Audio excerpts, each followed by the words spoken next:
আসসালামু আলাইকুম। এইমাত্র 2024 সালে এইচএসসি পরীক্ষার রেজাল্ট তৈরির নম্বর বন্টন নিয়ে জরুরি নোটিশ বা জরুরি বিজ্ঞপ্তি প্রকাশ করছে মাধ্যমিক ও উচ্চ মাধ্যমিক শিক্ষা বোর্ড ঢাকা। অলরেডি তোমরা কিন্তু এইখানে সেই নোটিশটি কিন্তু দেখতে পাচ্ছ, এইচএসসি পরীক্ষা 2024-এর জরুরি বিজ্ঞপ্তি। এটা কিন্তু আজকে কিছুক্ষণ আগে প্রকাশ করা হচ্ছে 3 সেপ্টেম্বর 2024, অর্থাৎ আজকে।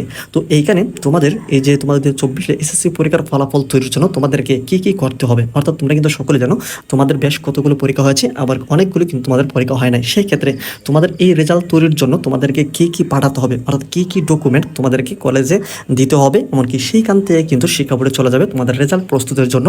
তোমরা এই যে ডকুমেন্ট রয়েছে এখানে, তোমরা এইখানে বেশ কতগুলো ইনফরমেশন রয়েছে, এই বিষয়গুলো তোমাদেরকে আগে থেকে জানতে হবে। এখানে কিন্তু সময় কিন্তু নির্ধারণ কমিয়ে দেওয়া হয়েছে, এই সময়ের ভিতরে তোমাদেরকে এই ডকুমেন্টগুলিকে তোমাদেরকে কলেজে দিতে হবে, তাহলে কিন্তু তোমাদের ফলাফলটা আসবে।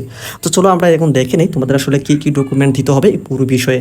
তো চলো আর দিনে করে মূল হতে যাচ্ছি, তার আগে ছোট্ট একটা রিকোয়েস্ট করবো, এখন যারা চ্যানেলে নতুন রয়েছে চ্যানেলটিকে সাবস্ক্রাইব করা থাকলে অবশ্যই তোমরা সাবস্ক্রাইব করে রাখো। শিক্ষামূলক প্রতিটি ভিডিও নোটিফিকেশন কিন্তু তোমরা সবার আগে পেয়ে যাবে। এছাড়া তোমাদের যদি কোনো কিছু জানার প্রয়োজন হয় আমাদের ফেসবুক পেজের সাথে যুক্ত হতে পারো।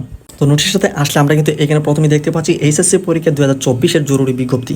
তো এই নিউজের যে বিস্তারিত অংশ রয়েছে, এইচএসসি পরীক্ষা 2024-এ অংশগ্রহণকারী সকল পরীক্ষার্থীর নিম্নবর্ণিত তথ্য প্রেরণের জন্য ভারপ্রাপ্ত কর্মকর্তা বা অধ্যক্ষ মহোদয়কে অনুরোধ করা হয়েছে। অর্থাৎ তোমাদেরকে এই রেজাল্ট তৈরির ক্ষেত্রে তোমাদেরকে কি কি তথ্য প্রেরণ করতে হবে বা কি কি ডকুমেন্ট দিতে হবে, এই বিষয়ে কিন্তু এখানে নির্ধারিত সময় দেওয়া হয়েছে। এই সময়ের ভিতরে কিন্তু এই সব কিছু দিতে হবে। এখানে আমরা দেখতে পাচ্ছি দুই নম্বর রয়েছে, এইচএসসি পরীক্ষা 2024-এর সমতুল্য সনদধারী পরীক্ষার্থীদের জেএসসি বা সমান প্রযোজ্য ক্ষেত্রে এসএসসি বা সমান পরীক্ষার একাডেমিক ট্রান্সক্রিপ্ট, নম্বরপত্র, নম্বর গ্রেড প্রদান পদ্ধতির প্রমাণক কাগজপত্র সহ ঢাকা শিক্ষা বোর্ডের সমতুল্য সনদ, এমনকি এইচএসসি পরীক্ষা 2024-এর প্রবেশপত্রের ফটোকপি অধ্যক্ষ কর্তৃক সত্যায়ন করে মাধ্যমিক ও উচ্চ মাধ্যমিক শিক্ষা বোর্ড ঢাকা এর উচ্চ মাধ্যমিক পরীক্ষার শাখায় হাতে হাতে জমা দিতে হবে। তো এখানে যে বিষয়টি বলেছে, তোমরা যারা পরীক্ষাতে অংশগ্রহণ করেছো সেই ক্ষেত্রে তোমাদের রেজাল্টটা তৈরি করার ক্ষেত্রে তোমাদের জেএসসি বা এসএসসি সমান পরীক্ষার একাডেমিক ট্রান্সক্রিপ্ট, এমনকি নম্বরপত্র, এছাড়া তোমাদের যেই 2024 সালের এসএসসি পরীক্ষাতে যে প্রবেশপত্র বা অ্যাডমিট কার্ড ছিল সেটার কিন্তু ফটোকপি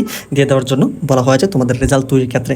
এখানে কিন্তু নির্দিষ্ট সময় দেওয়া হয়েছে, এই সময়ের ভিতরে কিন্তু দিতে হবে। তো সময়টুকু আমরা একটু পরে তোমাদেরকে আমরা দেখিয়ে দিচ্ছি কবে লাগে তোমাদেরকে দিতে হবে। তো এখানে একটা বিষয় বলি, তোমাদের এই যে এখানে যতগুলো ডকুমেন্ট চাওয়া হয়েছে এই সবগুলো ডকুমেন্টই কিন্তু তোমাদের কলেজে কিন্তু অলরেডি রয়েছে। তো তোমাদের কাছে এই পুরো বিষয়ে তোমাদের কিন্তু চেতেও পারে, আবার নাও চেতে পারে। যদি চায় তাহলে কিন্তু তোমাদেরকে নির্ধারিত সময়ের ভিতরে কিন্তু কলেজে তোমাদেরকে দিতে হবে, আর কলেজ এই বিষয়গুলিকে পাওয়ার পরে কিন্তু শিক্ষা বোর্ডে কিন্তু পাঠিয়ে দেবে।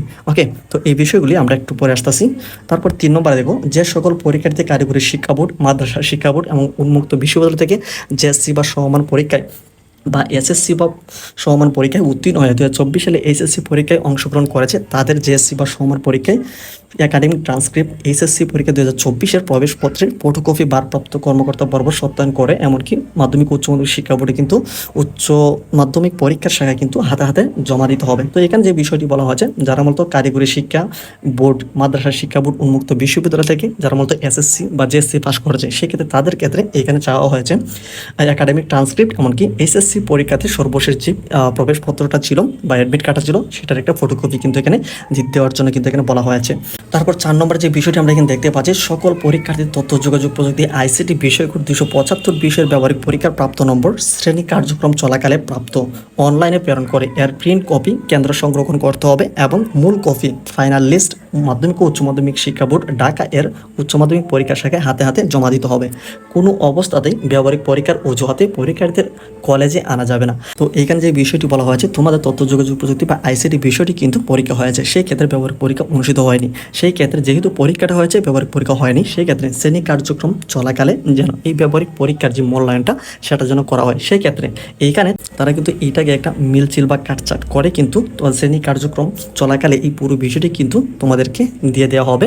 তবে এইখানে বলা হয়েছে যে কোনো অবস্থায় ব্যবহারিক পরীক্ষার অজুহাতে পরীক্ষার্থীদের কলেজে আনা যাবে না। তো এখানে যেহেতু তোমাদেরকে বলে দিয়েছে ব্যবহারিক পরীক্ষার জন্য তোমাদেরকে কোনো ক্রমিক কলেজে আসা লাগবে না, সেই ক্ষেত্রে কিন্তু তোমাদেরকে আর এখানে আনা হচ্ছে না, তারাই কিন্তু এই পুরো বিষয়টিকে ম্যানেজ করে পাঠিয়ে দেওয়া হবে। তারপরে অনুষ্ঠিত পরীক্ষাগুলোতে অংশগ্রহণকারী পরীক্ষার্থীদের বিষয়ভিত্তিক অনুপস্থিত বহিষ্কৃত পরীক্ষার্থীদের তালিকা মাধ্যমিক ও উচ্চ মাধ্যমিক শিক্ষা বোর্ড ঢাকার উচ্চ মাধ্যমিক পরীক্ষায় শাখায় হাতে জমা দিতে হবে। অর্থাৎ তোমাদের মধ্যে অনেকে কিন্তু ফর্ম ফিল আপ করেছিল কিন্তু পরীক্ষাতে কিন্তু অংশগ্রহণ করেনি, আবার অনেকে কিন্তু তোমাদের পরীক্ষাগুলো অংশগ্রহণ করেছে, এই দুইটারই কিন্তু তালিকা দেওয়ার জন্য কিন্তু এখানে বলা হয়েছে। তো এই সকল আসলে তোমাদের কাজ না, এগুলো হচ্ছে কলেজ কর্তৃপক্ষ বা কলেজের দায়িত্বে যারা রয়েছে তারা কিন্তু এখানে কাজ করবে।